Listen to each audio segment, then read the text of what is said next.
നൽകപ്പെട്ട സാഹചര്യങ്ങളെയും സാധ്യതകളെയും എല്ലാം കുറ്റപ്പെടുത്തി അത്ഭുതങ്ങളും ദൈവത്തിൻ്റെ ഇടപെടലുകൾക്കും കാത്തിരിക്കുന്നവരാണോ നിങ്ങളെങ്കിൽ ഇത് കേട്ടിരിക്കേണ്ടത് വളരെ അത്യാവശ്യമാണ്.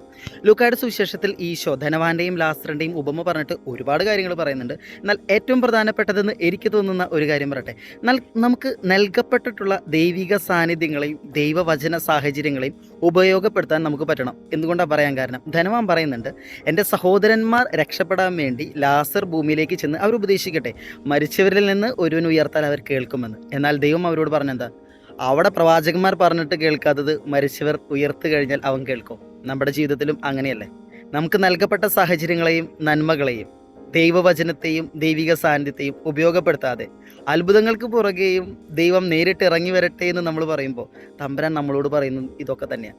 നൽകപ്പെട്ട ദൈവിക സാന്നിധ്യങ്ങളെ ഉപയോഗപ്പെടുത്താത്ത നമ്മുടെ മുൻപിൽ ദൈവം നേരിട്ട് ഇറങ്ങി വന്നാലും ഒന്നും ഉണ്ടാകാൻ പോകുന്നില്ല.